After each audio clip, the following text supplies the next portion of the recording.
Kara always thought of Sam as her best friend, the type of friend she could trust with her life. They'd known each other since middle school and had survived countless dramas together. Kara was quiet and a little shy, whereas Sam was loud, outgoing, and a little wild. Sam always made her feel special, like she'd do anything to protect Kara. But there were cracks in the friendship. Small moments Kara brushed off, times Sam had left her out, forgotten her, or even laughed at her in ways that felt wrong. She told herself that every friendship has its ups and downs. One evening, Kara got a text from Sam asking her to come out for a night drive. "Let's go for a ride," Sam had typed, followed by a mischievous grin emoji. Kara didn't hesitate. She needed the distraction. It had been a rough week, and Sam knew how to make her laugh. Plus, there was something thrilling about the late-night drive Sam loved so much. The night was thick and foggy when Kara slid into Sam's car, feeling that familiar mix of excitement and nerves that came from being out late. As Sam pulled out of the driveway, they chatted about school and work, the city lights melting into the fog around them as they drove further and further from town. But soon, something felt off. The familiar roads turned unfamiliar, twisting into dense woods Kara had never seen before. "Where are we going?" she asked, her voice light but edged with nervousness. Sam just smiled, eyes glinting in the dim glow of the dashboard lights. "Trust me, it's a surprise." The road seemed to stretch forever, curving deeper into the woods until the trees towered over them, shadowing the car in an oppressive, silent darkness. Kara began to notice her heart beating faster, and she fumbled for her phone to check the time, but it was dead. Sam had insisted she turn it off, saying they needed to unplug for a real adventure. Now she felt trapped. "Sam, this is far." "Maybe we should turn back," Kara suggested, trying to keep her voice calm. But Sam ignored her, her eyes fixed ahead, lips curling in that smile that used to seem friendly but now felt unsettling, almost feral. Kara's unease grew into real fear as Sam kept driving, her foot heavy on the gas pedal, whipping around turns so fast, Kara had to grip the door to steady herself. Finally, Sam stopped in a deserted clearing. There was nothing around them, just endless rows of trees that swallowed the night. Kara felt the quiet press in on her, thick and unnerving. "Come on," Sam said, a strange gleam in her eye. She got out of the car and began walking toward the trees, motioning for Kara to follow. Kara hesitated, feeling a chill that had nothing to do with the cold night air. She tried to laugh it off, convincing herself she was being paranoid. This was Sam, her best friend, the friend who'd always had her back, right? Still, the shadows in the trees looked like open mouths waiting to swallow her whole. Every instinct screamed at her to stay in the car, to lock the doors and wait for Sam to get tired of her prank, but Sam's voice snapped her out of it. "Don't be such a scaredy cat, Kara. Don't you trust me?" Kara's mouth went dry. She forced a smile, stepped out of the car, and followed Sam. They walked through the woods in silence, Sam leading the way with a strange determination. Kara tried to keep close, but it was as if Sam was deliberately walking faster, slipping into the shadows, making her work to keep up. After a few minutes, they reached a small clearing. There, in the center, was a single stone, an old marker, cracked and worn by time, surrounded by overgrown weeds. Kara shivered, feeling an overwhelming sense of dread. "Why? Why are we here?" she whispered, glancing at Sam. Sam didn't answer. Instead, she walked over to the stone, brushing her fingers over it, almost reverently. She glanced back at Kara, her eyes darker, colder than Kara had ever seen them. "I needed to show you something," Sam said, her voice calm but laced with something unsettling. "This is where it happened. This is where my life changed." Kara felt the world tilt slightly as she struggled to understand. "What are you talking about?" Sam's smile faded, replaced by an expression Kara had never seen before, a mix of bitterness and something far darker. "You never really knew me, did you, Kara? You never really cared. You always thought you were better than me, smarter, safer." Her words slithered out, each one sharpened with anger. "What? Sam, I don't understand. I've always been your friend." Sam's face twisted in a way that made her look almost unrecognizable. "No, Kara, you were never my friend. You were a project, a reminder of what I could have been if things were different. But tonight, I'm done pretending." Kara took a step back, her heart racing. She glanced around, realizing how utterly alone they were. "Sam, you're scaring me. Please, let's just go back to the car." But Sam shook her head, stepping closer. "You don't get it, do you? I don't want to go back. This is where I make things right. This is where I finally take back control. Kara tried to turn, to run, but Sam lunged, grabbing her arm with a grip so tight it hurt. She yanked Kara closer, her face inches away, her eyes glittering with a wild intensity. Remember all those times I helped you, stood by you? And you just brushed me off like I didn't matter, like you were too good for me. Her voice shook, low and dangerous. You never cared about me, Kara. You only cared about having someone around who made you feel safe. Sam, that's not true, Kara whispered, trying to pull away, but Sam's grip only tightened. She could feel her friend's breath hot on her face, the rage seething beneath her words. Sam's voice dropped to a whisper. Do you know what it feels like to be used, to be lied to be someone's backup plan? Tonight, you're going to feel it. Suddenly, Sam let go, stepping back, her expression almost serene. She gestured to the woods behind her. Go on, Kara. Run. Let's see if you make it out before I do. Kara's legs felt like jelly, but something in Sam's tone sent her bolting. She sprinted through the trees, heart pounding, feeling branches claw at her as she stumbled in the dark. She didn't dare look back, but she could hear Sam's laughter echoing through the woods, close, too close.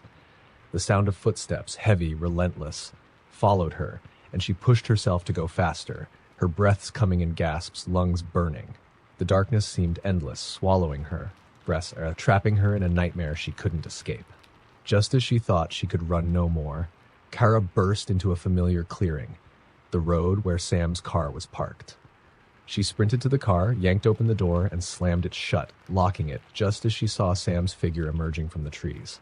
Kara fumbled to start the car, her hands shaking so hard she could barely turn the key.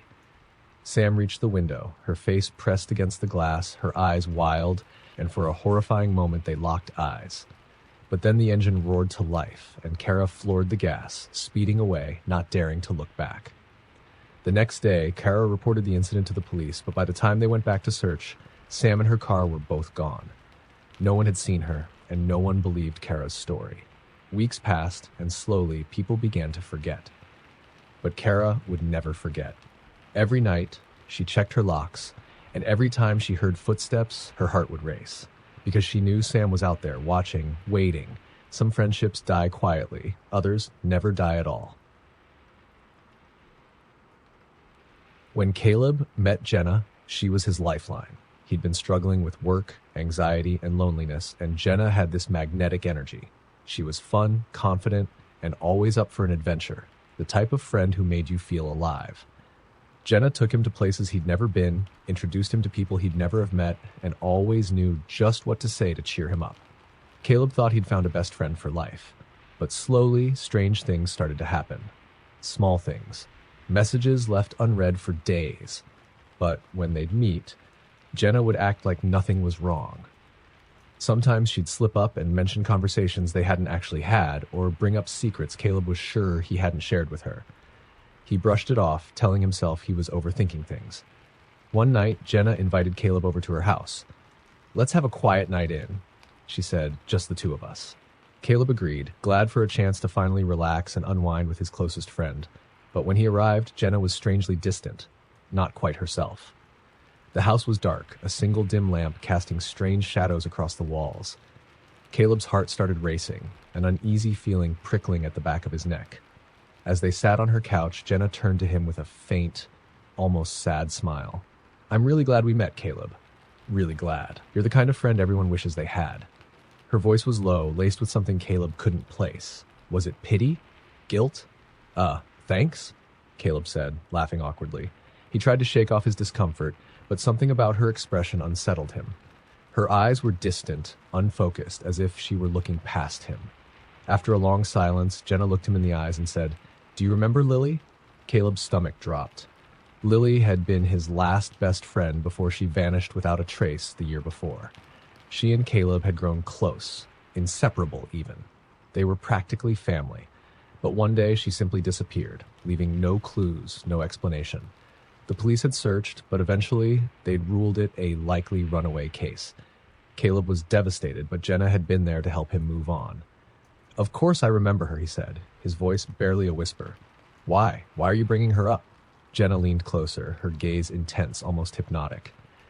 "I knew her too, you know. I knew all about her." Caleb felt a chill run down his spine. "How?"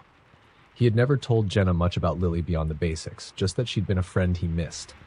Jenna's smile faded, replaced by a strange, twisted expression. She told me things about you, Caleb. Dark things, things no one else knows. Caleb's heart hammered in his chest as Jenna went on, her voice dropping to a near whisper. You were always so nice to her, weren't you? But she knew the truth. She knew you could be cruel. What are you talking about? Caleb stammered, a cold sweat breaking out on his forehead. Lily had always trusted him. There was nothing he'd ever done to hurt her. Had there been? But Jenna ignored him, her eyes taking on a faraway look. Lily was so easy to control. Just a few whispers, a few hints, and she started to believe all the lies. She was fragile, you know? So trusting. You should have seen her face when she realized who I really was. Jenna leaned back, her lips curling into a cold smile, and Caleb could barely breathe. What did you do to her? He asked, his voice barely a whisper. Jenna laughed softly, an empty, hollow sound. She wanted someone who cared, someone who understood her, just like you, Caleb. And, like you, she thought I was her friend. Jenna's smile widened and Caleb's mind raced. Was it possible Jenna had something to do with Lily's disappearance? It didn't seem real, didn't make sense, but the way Jenna looked at him now made his blood run cold. She trusted me completely, you know, Jenna continued. Just like you do, she'd believe anything I said. Jenna's expression darkened, her voice barely a whisper. But I got bored. People like her, and you, always want something more from me. It's exhausting. Caleb tried to get up, but his legs felt like they were glued to the couch. He wanted to scream, to run, but his body wouldn't move. Oh, Caleb, Jenna whispered, leaning close, her face inches from his. Do you remember the woods behind your house? Caleb's mind raced, flashes of memories hitting him. Hours spent in those woods as a kid, feeling free and safe. But then he remembered something else, something that made his blood freeze. The last place he'd been with Lily before she disappeared was in those woods. They'd gone on a late-night walk, laughing, talking about their futures. She'd seemed fine, happy even. But then he couldn't remember what happened next. Jenna's voice brought him back to the present. I watched you both that night. She trusted you so much, just like you trust me now. His chest tightened as a horrifying realization crept over him. Jenna had planned this all along. She'd lured him into this friendship, just as she'd done with Lily, setting him up for some dark end that only she understood. Why are you doing this? He managed to croak out, his voice shaking. Jenna's expression softened, almost sad. Because it's what I do. People like you, people who think they're safe, who trust too easily. You're so much fun to play with. She stood, motioning for him to follow her, and against his better judgment, he felt his legs move, as if on their own. They walked in silence down her dark hallway until they reached a small room at the end. Jenna pushed open the door, revealing a room filled with mementos, photos, trinkets, pieces of clothing. In the center of it all was a photo of Lily, and beside it, a picture of him and Jenna, taken just days before. Do you see? Jenna said softly, her voice almost tender. It's a collection, a record of my friendships. Caleb's pulse pounded in his ears as he noticed the other pictures, the faces of people he didn't recognize, all smiling, all as oblivious as he'd once been. Jenna reached into her pocket, pulling out something small and silver. She held it up to him, letting it dangle in the dim light, a single, delicate locket that had belonged to Lily. Lily's last words to me were that she trusted me, Jenna murmured, almost as if to herself. Do you trust me, Caleb? Something inside him snapped, and he stumbled back, finally breaking free of his paralysis. He turned, sprinting down the hall and out the front door, not daring to look back. He ran through the dark streets, the echo of Jenna's laughter following him, ringing in his ears, drowning out his heartbeat. Caleb never saw Jenna again after that night, but he could never shake the feeling that she was still watching him, lurking just out of sight, waiting for her next chance. And every so often, he'd find things in his house, an unfamiliar photograph, a locket, a single strand of hair left on his pillow. Reminders that Jenna was still there, always one step ahead, waiting to make him her next memory. Ryan's shift at the bookstore was almost over when he got a message from Lucy, his girlfriend. They had been dating for just a few months, but things were getting serious fast. Lucy was perfect, supportive, fun, always there when he needed her, and she somehow always knew exactly what he was thinking. Their connection was so intense it felt almost magical. Hey, love, can you come over tonight? I have a surprise for you, the message read. Ryan smiled, feeling a warmth bloom in his chest. He quickly closed up, locking the door behind him as he left, imagining what Lucy's surprise could be. It was a chilly night, and the streets were unusually quiet as he walked the few blocks to her apartment. He noticed a strange tension in the air, a sense of something heavy hanging just out of sight, but he shrugged it off as nerves. When he arrived at her building, the door was already unlocked. He felt a flicker of unease. Lucy was careful, always double-checking her locks. She had mentioned before how paranoid she was about security. Still, he pushed the door open and stepped inside. "Lucy?" he called out, his voice echoing slightly in the empty hallway. He walked further inside, noticing how unusually dark it was. All the lights were off, save for a faint glow coming from the living room. His footsteps sounded loud against the silence, and he felt the hairs on the back of his neck stand up. As he entered the living room, he saw her sitting there, a single candle on the table illuminating her face. Her expression was strange, her eyes too wide, her smile stretched too far.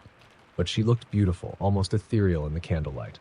"Ryan," she whispered, her voice soft, almost a caress. "I'm so glad you came." Ryan tried to shake off his unease, smiling as he stepped closer. "You sounded so excited. What's the surprise?" Lucy's eyes sparkled, but there was something unsettling in them. "Do you remember when we first met?" she asked, her tone soft but intense. Of course I do," he replied, chuckling nervously. "It was at that cafe downtown. You spilled coffee all over yourself, and I came over to help." Lucy nodded slowly, but her smile didn't reach her eyes. "But that's not really the first time I saw you, Ryan," he frowned, a shiver running down his spine. "What do you mean?" She leaned forward, her face slipping into shadow. "I watched you for months before I approached you. I knew everything about you, your routines, your favorite spots, the people you talked to. I knew you were perfect for me." A cold, creeping dread started to pool in his stomach. "Lucy, why would you do that?" "Because I had to be sure," she whispered, her voice almost hypnotic. "I had to know if you were the one." Ryan took a step back, but she reached out, grabbing his hand with a grip so tight it hurt. He tried to pull away, but her fingers were like iron. What are you doing?" he stammered, fear rising in his throat. Lucy's smile widened, her eyes gleaming with an intensity that sent chills through him. "You have no idea how hard I worked to get close to you, Ryan. How much I sacrificed to make this happen." He yanked his hand free, stumbling back. "Lucy, you're scaring me." Her smile vanished, replaced by a look of disappointment. "I thought you'd understand by now. You were supposed to be different, to understand me." He turned, ready to bolt for the door, but her voice stopped him in his tracks. "I wouldn't do that if I were you, Ryan." Slowly he turned back, his heart hammering in his chest. She was holding something in her hand, a small vial filled with a dark, viscous liquid. "You don't want to leave me, do you?" she asked, her voice calm, almost gentle. "Because if you leave, I'll have to use this." Ryan's mind raced. He recognized the vial. She'd shown him one just like it a few weeks ago, claiming it was just a fun, harmless potion. She had always had a fascination with the occult, with strange herbs and charms, but he'd thought it was all just quirky, something harmless. Now he wasn't so sure. What is that?" he asked, his voice barely a whisper. Lucy tilted her head, a look of hurt flickering across her face. "You don't trust me, do you, after everything I've done for you?" His throat felt tight and his skin prickled with fear. He tried to speak, but no words came out. "Do you know how many people I had to remove before I found you?" she continued, her tone matter of fact. "There were others before you, Ryan, ones who didn't fit, ones who left." She lifted the vial, watching the liquid swirl inside. "But you're different. You're special. You're everything I've been looking for." Ryan took another step back, his heart racing. "Lucy, I need to go." Her eyes flashed, and she moved with sudden speed, blocking his path to the door. "Don't you get it?" she hissed. "I chose you. You don't get to walk away, not after everything I've done to make this work." He felt trapped, caged by her intense gaze, by the darkness pressing in around them. Desperation clawed at him, and he darted to the side, trying to escape. But she was faster, blocking him, the vial held high. "Ryan, if you leave, I'll have no choice. I'll have to make sure no one else ever has you." In a flash, she uncorked the vial, and the smell hit him. A sharp, metallic scent, sickly and overpowering. She brought it closer to him, her face twisted in a wild grin. "This is the only way we can be together, forever," she whispered. Ryan didn't think. He lunged, knocking the vial from her hand, sending it crashing to the floor. The liquid splattered across the hardwood, and a thick, dark smoke began to rise from it, filling the room with a suffocating, choking fog.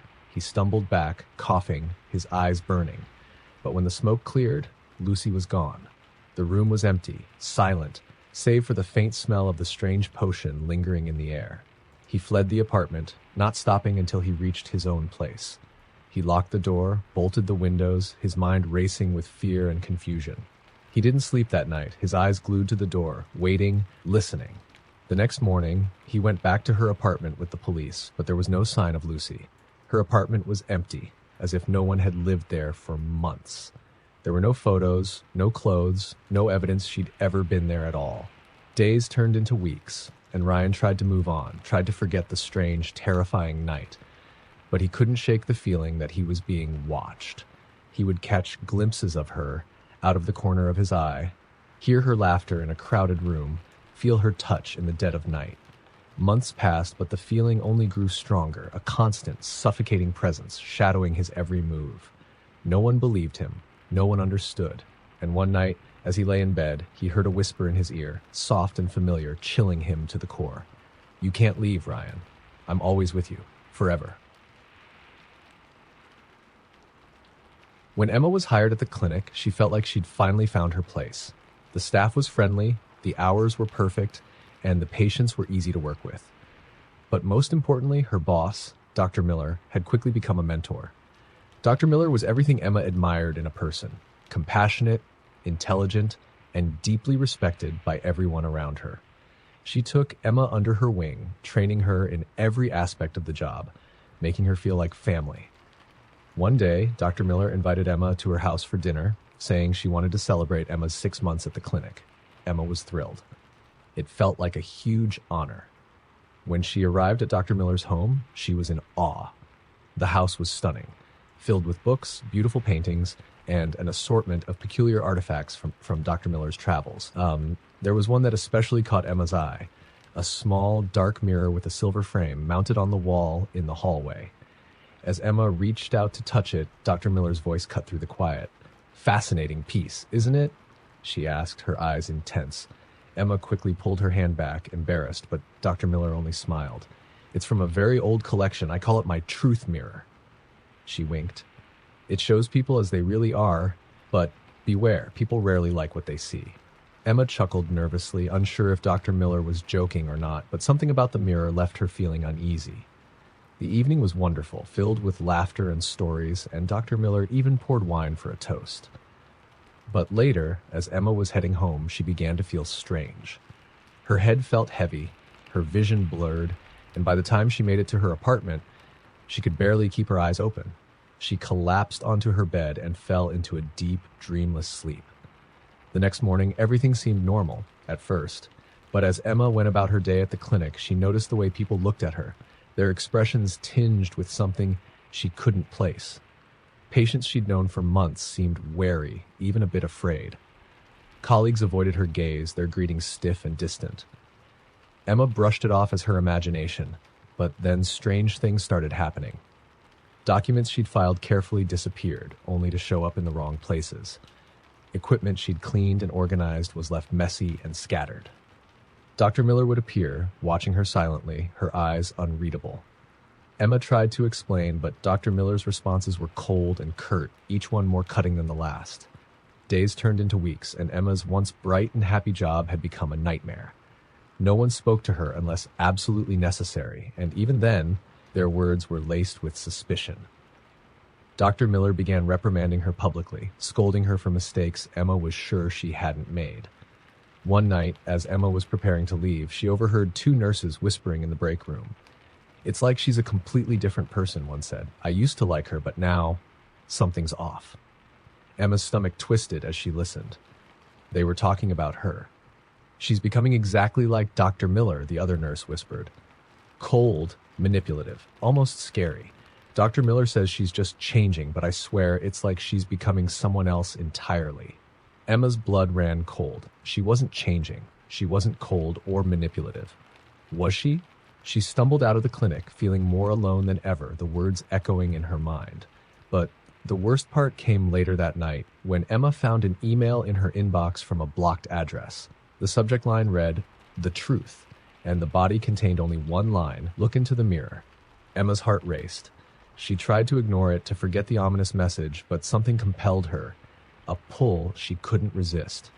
She remembered Dr. Miller's mirror, the truth mirror.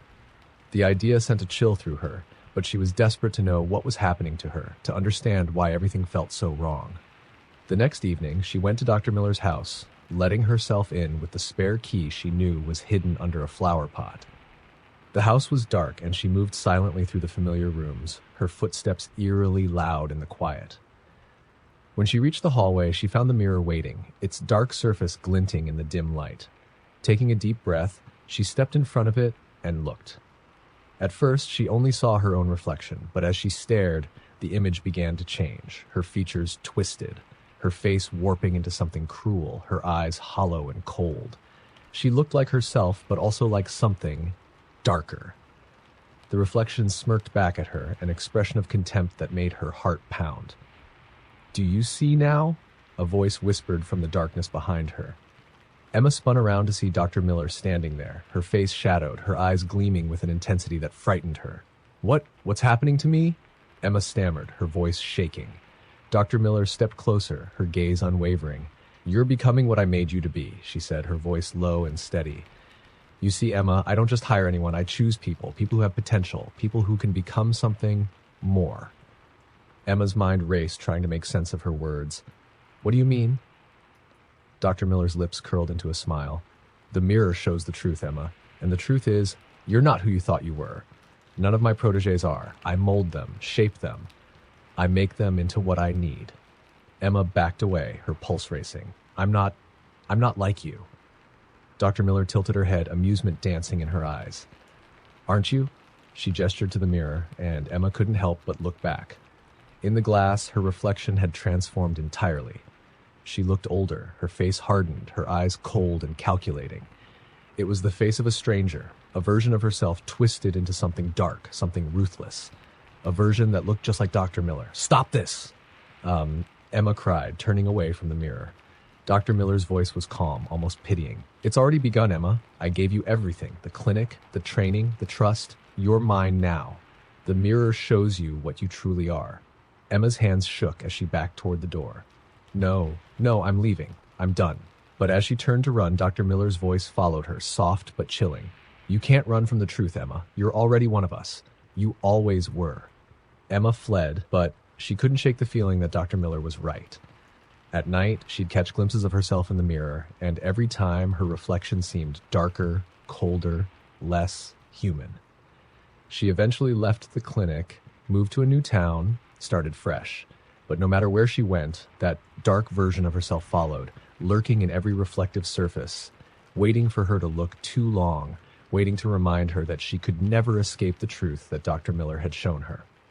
And every so often, Emma would feel an irresistible pull to a dark mirror, one she could never resist, and she'd see the reflection that haunted her, one that was no longer a mere shadow, but a part of her now, forever. Lena loved her job at a small independent publishing house. She had always dreamed of working with authors, helping them bring their stories to life, and this job felt perfect. But the best part was her new friend and colleague, Amanda. They clicked instantly, bonding over late nights, long editorial meetings, and their shared love of mystery novels. Amanda was older, confident, and witty, exactly the type of person Lena looked up to. They quickly became inseparable. They shared secrets, laughed about office gossip, and even had regular Friday night dinners at a cozy restaurant down the street. But as the months went by, Lena noticed some strange things happening at work. Manuscripts she'd been assigned would disappear from her desk. Emails she was sure she'd sent went missing from her inbox. Amanda brushed it off, telling her that work stress and long hours could make anyone forgetful. But things only got worse. One day, Lena was called into her boss's office and confronted about missing files and mistakes she knew she hadn't made. Her boss looked disappointed, even mentioning the possibility of letting her go if things didn't improve.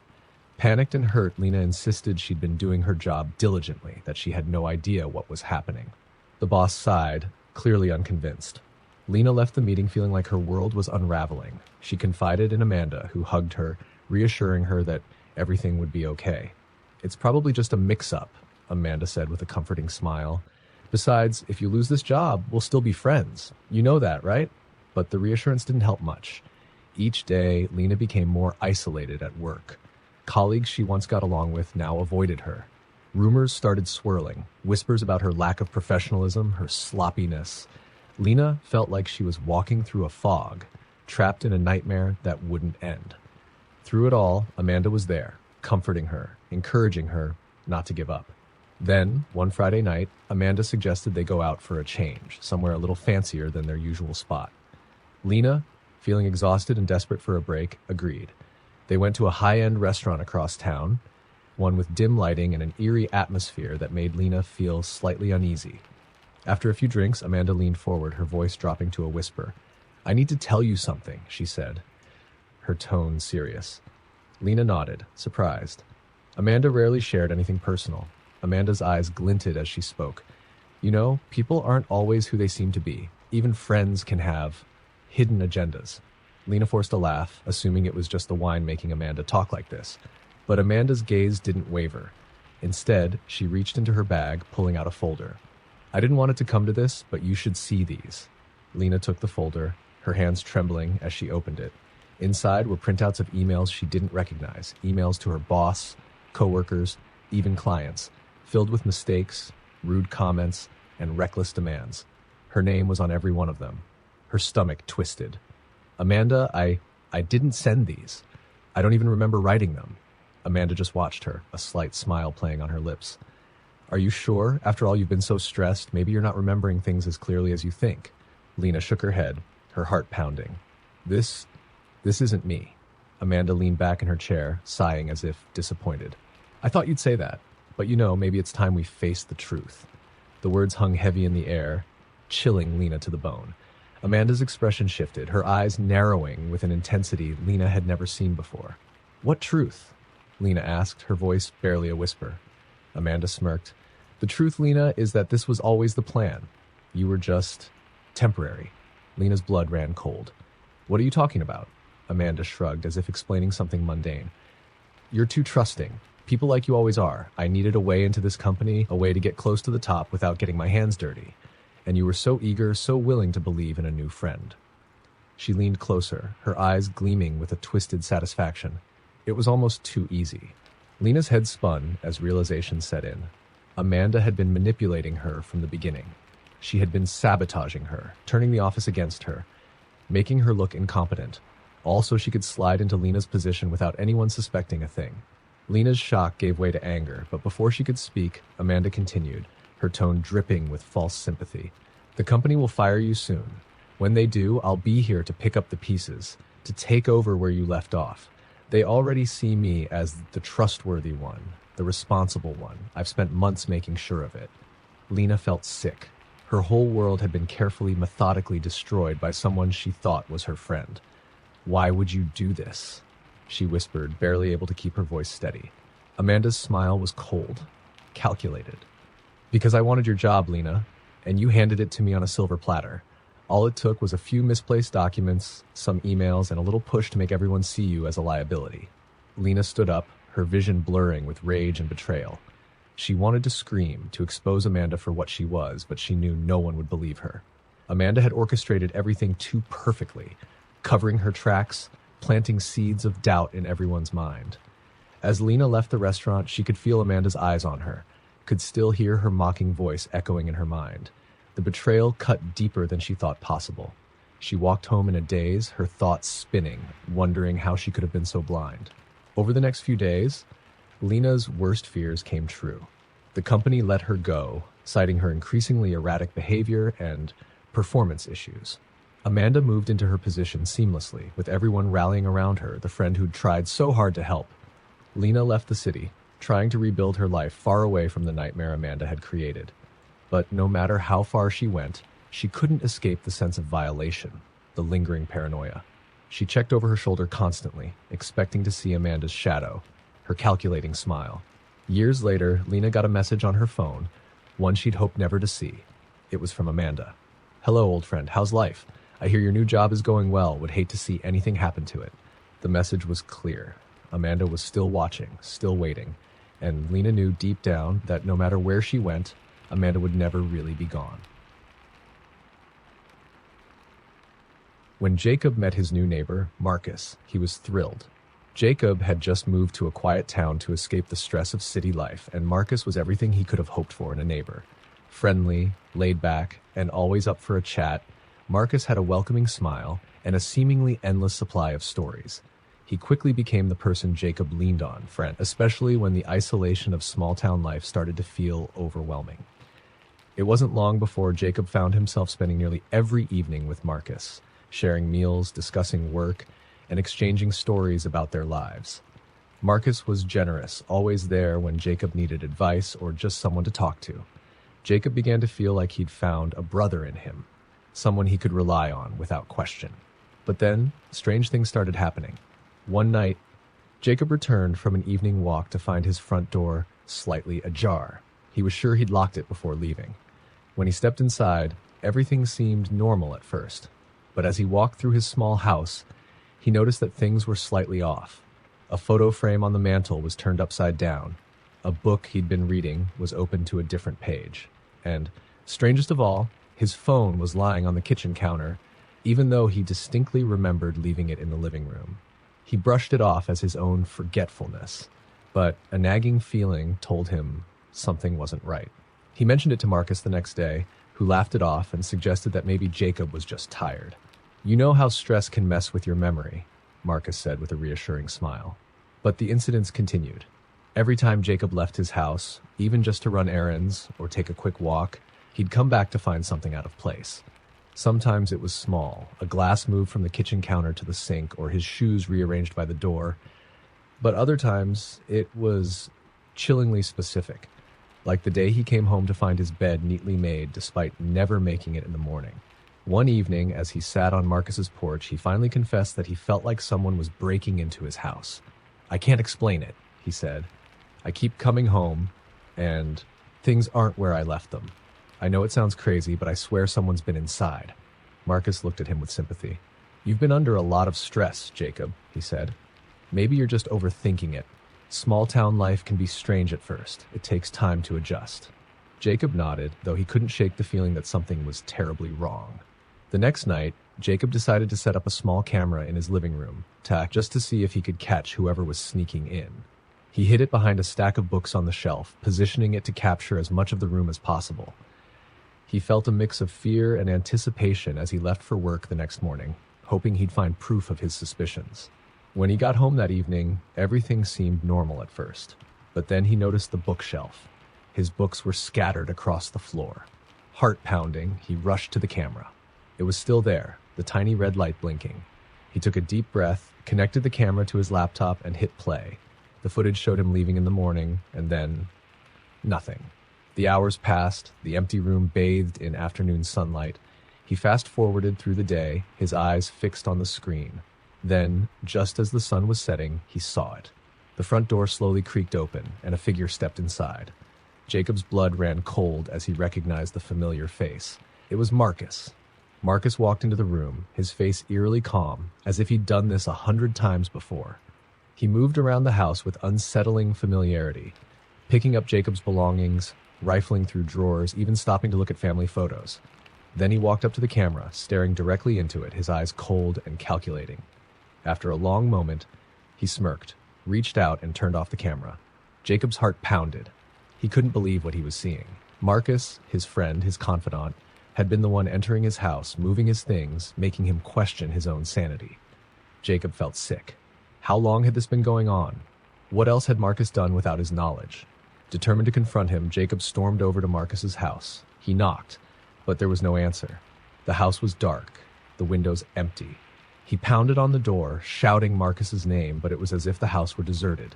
Desperate for answers, Jacob tried the door. It was unlocked. He stepped inside, his anger mingling with fear. The interior was dark, eerily quiet. As he moved through the rooms, he noticed strange things. Photos of himself on the walls, clothes he thought he'd lost folded neatly in a dresser, books from his own collection lined up on Marcus's shelf. Every corner of the house was filled with remnants of his life, as if Marcus had been collecting pieces of him, trying to recreate his world. But the worst was yet to come. In the basement, Jacob found a small, dimly lit room, the walls covered with notes and photographs. They were all of him. Candid photos taken from angles that could only have been captured from inside his own home. There were notes about his daily routines, his favorite foods, even records of his conversations. It was as if Marcus had been studying him, trying to become him. Jacob stumbled back, horrified. He turned to leave, but a figure blocked his way. Marcus was standing at the top of the stairs, his face blank, his eyes empty. "Leaving so soon?" Marcus asked, his voice chillingly calm. Jacob backed away, his heart racing. What is all of this, Marcus? Why are you doing this?" Marcus's expression didn't change. "You wanted a friend, didn't you? Someone who understood you, someone who cared about you. Well, I did. I cared so much that I wanted to know everything about you, to be a part of you." Jacob's mind reeled, his stomach twisting with fear. This isn't friendship, Marcus. This is sick." Marcus's smile faded, his eyes hardening. "You don't get it, do you? I gave you everything. I made you feel safe, wanted, and now you want to throw it all away?" Jacob took a step back, realizing he was trapped. He glanced around the basement, searching for an escape. But Marcus blocked the only exit, his gaze unwavering. "I could have been your best friend, Jacob," Marcus whispered, his voice laced with anger. "But you just had to ruin it." In a panic, Jacob lunged past Marcus, managing to push him aside long enough to scramble up the stairs. He bolted out the door, not stopping until he was back in his own house. He locked every door, every window, his hands shaking. The police didn't find Marcus. By the time they searched his house, it was empty. He had vanished, leaving behind only the disturbing remnants of his obsession with Jacob. But Jacob could never shake the feeling that Marcus was still watching him, waiting in the shadows, ready to return when he least expected it. And every night, as Jacob tried to sleep, he'd hear strange sounds, footsteps, faint breathing, the creak of a door opening. He'd look around, heart racing, only to find his house empty. Yet he knew, deep down, that Marcus was still out there, watching, waiting, ready to step back into his life at any moment. Mallory never thought her best friend Emma would betray her. They'd been close since childhood, navigating every twist and turn of life side by side, inseparable. They shared secrets, dreams, and hopes, and they always had each other's backs, or so Mallory thought. After graduating from college, Mallory found herself in a string of bad luck. Job rejections piled up, her apartment was a mess of overdue bills, and she was beginning to lose hope. Emma, always the compassionate friend, offered her support and eventually suggested they move in together. It felt like the perfect solution. With Emma's steady job, she could help Mallory until she found her feet. Mallory, desperate and grateful, quickly agreed. At first, things were wonderful. Emma encouraged her every day, even helped her update her resume and network with people in her field. They spent nights talking about their future, laughing about old memories, and making plans for the exciting lives they envisioned. But soon, little things started to feel off. Mallory noticed small belongings disappearing, things like jewelry or a favorite shirt. She assumed she'd misplaced them and brushed it off. But then her laptop started behaving strangely, flashing with a security warning about an unauthorized login attempt. Mallory mentioned it to Emma, who reassured her it was probably nothing, a scam or some glitch. "Don't worry about it," Emma had said with a gentle smile. "We all get those from time to time." Mallory tried to believe her, but the incidents kept piling up. Messages on her phone would appear as read before she'd even open them. One day, she found an email she didn't remember sending, a rejection letter to a company she hadn't even applied to, written from her own email account. Confused and worried, Mallory changed her passwords, wondering if she'd somehow been hacked. Then things took an even darker turn. One night, while Emma was out late, Mallory was startled by a loud ping from Emma's laptop. Mallory glanced at it, only to freeze. Emma's inbox was open on the screen, and Mallory couldn't resist the urge to glance at the screen. Her own name was in the subject line of a recent email. As she read it, her heart sank. The email was from Emma to her own boss, detailing Mallory's weaknesses and mental instability.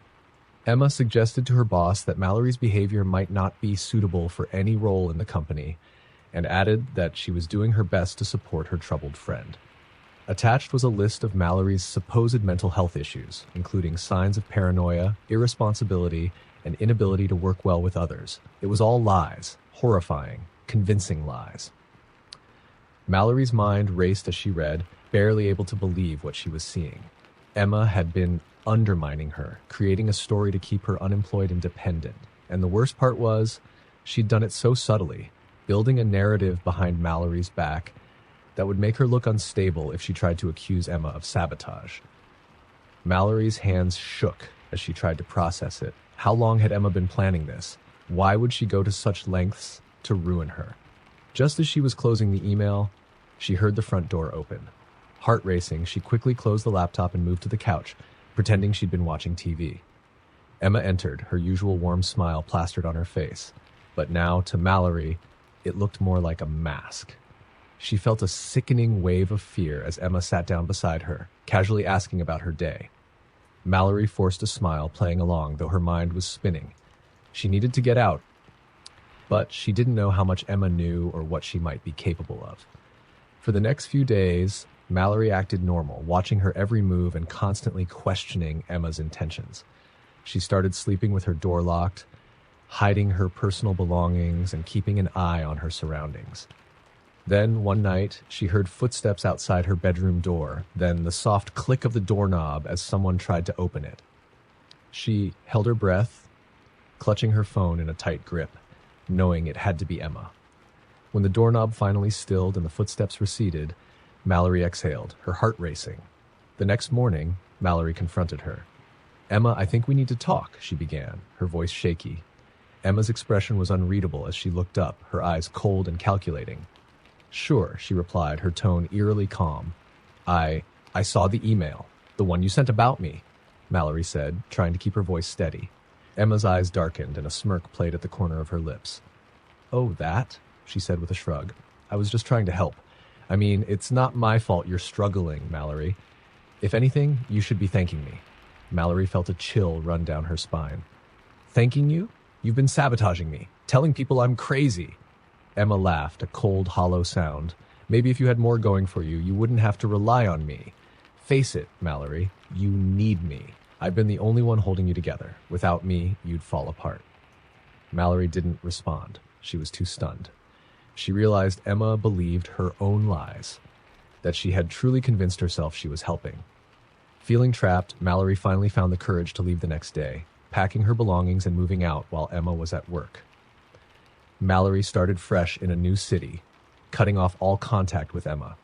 She changed her number, moved without telling anyone, and started piecing her life back together. But every now and then, she'd get a strange email from a random address or notice her social media settings mysteriously changed. Months later, while scrolling through social media, she saw a friend request from a name she didn't recognize. But when she clicked on the profile, her blood ran cold. The new profile photo showed a person who looked eerily like her, but with subtle differences. A different hairstyle, a slight change in the smile. The posts were disturbingly familiar, mentioning things she liked, inside jokes only Emma would know. The last post on the profile was a quote, a darkly twisted variation of something Mallory herself had once said. The caption read, "You can't escape your best friend. We're bound forever." Mallory blocked the account, but she couldn't shake the feeling that Emma was still watching, still tracking her every move. No matter how far she ran, she knew Emma would always be there, lurking in the shadows, a twisted reminder that some betrayals leave scars you can't outrun. Sarah and Vanessa had been friends since high school. They weren't just friends, they were like sisters. They did everything together, from weekend getaways to family gatherings, and everyone knew them as an inseparable pair. When they both landed jobs at the same company, it felt like a dream come true. They'd have each other for support, even in the sometimes cutthroat corporate world. Vanessa was outgoing and ambitious, the kind of person everyone noticed when she entered a room. Sarah, on the other hand, was quiet, hardworking, and content to stay behind the scenes. This balance had always worked for them. Vanessa would often pull Sarah into social circles she'd never dreamed of, and Sarah would help ground Vanessa when her ambitions seemed to run too wild. One day, Vanessa came to Sarah with an exciting proposition. "There's a new position opening up," she said, her eyes alight with excitement. "It's exactly the kind of role you'd be great at. You should apply for it." Sarah was hesitant. The position was a step up from her current role, and she wasn't sure she was ready for it. But Vanessa wouldn't let her doubt herself. "You have to go for it, Sarah," Vanessa insisted, practically pushing her into the boss's office to put in her application. "You're perfect for it, and I'll help you every step of the way." Feeling encouraged, Sarah submitted her application and put her all into the interview process, spending long nights researching and preparing. Vanessa even offered to help her with mock interviews, coaching her on what to say and how to present herself. It felt like Vanessa was her biggest supporter. Then, something strange happened. The day after her final interview, Sarah received a message from an unknown email address. It read, "Careful who you trust." Sarah's heart skipped a beat. She glanced around the office, wondering if this was some sort of prank, but no one was paying her any attention. When she told Vanessa about the message, Vanessa laughed it off, saying it was probably just someone's idea of a joke. But over the next week, more messages appeared. Each one seemed darker than the last. "They're watching you," one read. "She's not who you think she is," said another. Sarah started feeling paranoid, especially since these messages only came to her personal email, an address she'd only ever shared with Vanessa. One evening, after working late, Sarah decided to take a detour and grab a quick coffee on her way home. As she left the cafe, she noticed a figure across the street. It was Vanessa, talking with a group of people Sarah didn't recognize. She was gesturing wildly, her expression serious, as if she were deeply involved in some secret discussion. Sarah felt uneasy watching her. It was almost as if she were seeing a stranger. The next day, when Sarah asked Vanessa about it, Vanessa seemed surprised and brushed it off. "Oh, that? Just some old friends from college," she said with a dismissive wave. But her tone was flat, and she quickly changed the subject. Something about the encounter left Sarah feeling unsettled. Soon after, Sarah was called into her boss's office. She entered, her heart pounding, thinking it might be about the promotion. But as she sat down, her boss's expression was grim. He explained that someone had raised concerns about her integrity and work ethic, and that he'd been hearing unsettling rumors that she was using underhanded tactics to get ahead. Sarah was shocked. She tried to explain, to defend herself, but her boss was unsympathetic. He told her that her performance would be under review and hinted that the promotion was no longer on the table. She left the office in a daze, wondering who could have said such things about her. As she walked back to her desk, she caught Vanessa watching her with an unreadable expression. When she locked eyes with her, Vanessa's face broke into a sympathetic smile, as if she could sense something was wrong. But Sarah felt a gnawing suspicion. It was too coincidental. Vanessa had been so adamant that she applied for the promotion, and now, just as she was on the verge of success, it was all crumbling down. Determined to find out the truth, Sarah started digging through her files and emails, trying to see if she could trace any information about the rumors.